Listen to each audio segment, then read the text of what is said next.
나경원 의원 페이스북 심리 분석. 국민의힘 나경원 의원이 국회에서 했던 발언으로 많은 비판을 받고 있습니다. 저 역시 쇼츠 영상을 통해서 비판했었는데요. 나경원 의원의 페이스북을 보면 한 가지 좀 특징적인 게 보이는데요. 바로 냉정해지자, 차분해지자, 여유를 갖자, 무거워지자, 이런 표현들이 굉장히 많이 나옵니다.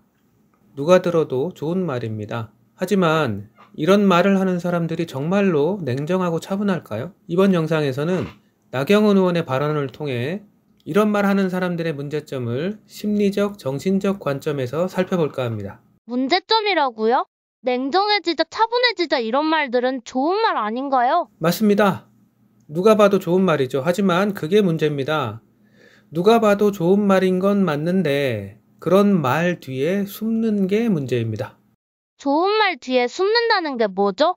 좀 더 자세히 알려주세요. 이런 말들은 보통 갑작스러운 상황에 처해서 이성을 잃거나 경황이 없고 난감한 상황에 처해 있는 사람들한테 그렇지 않은 사람이 위로하거나 진정시킬 때 자주 쓰는 말이죠. 강도를 당한 사람에게 경찰이 진정하세요라고 말해주는 것과 비슷하겠죠. 하지만 정작 본인이 이성을 잃었거나 경황이 없는데 마치 상대방이 그렇다고 뒤집어 씌우는 경우가 있습니다.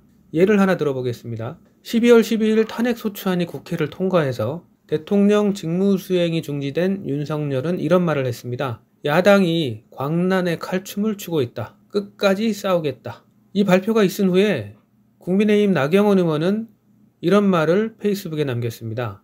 혼란스러우니 차분히 곱씹고 냉정해지자? 딱히 잘못된 게 없는 말 아닌가요? 아닙니다. 좋은 말들만 이것저것 가져다가 나열했을 뿐이지 그 심리 기전은 불안하기 짝이 없는 글이라고 할 수 있습니다. 저는 그날 대통령 발표를 보자마자 욕을 했습니다. 욕을 한 제가 신중하지 못해서일까요? 냉정을 잃었던 것일까요? 아니죠. 그 발표를 본 사람들이라면 듣는 즉시 분노하지 않을 수가 없었을 텐데요.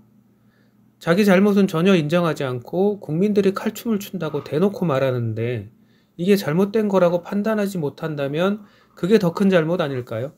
그렇죠. 그런데 그렇다고 아까 그 말이 왜 잘못된 말인 거죠? 이 짧은 페이스북 글은 거의 모든 문장에서 불안한 심리가 보여지는데요.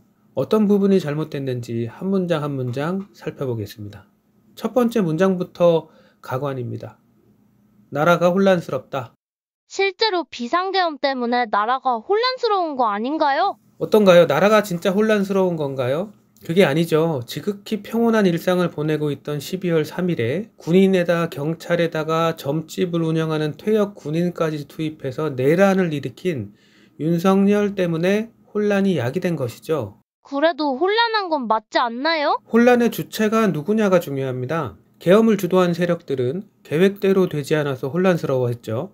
투입된 군인들도 어찌할지 몰라서 혼란스러워했습니다. 하지만 국민들과 계엄을 해제한 의원들은 혼란스러워하지 않았습니다. 오히려 계엄 선포를 듣는 순간 냉철한 판단을 했고 계엄을 해제해야 한다는 강한 신념으로 두려움 없이 일사불란하게 국회로 뛰어간 것이죠.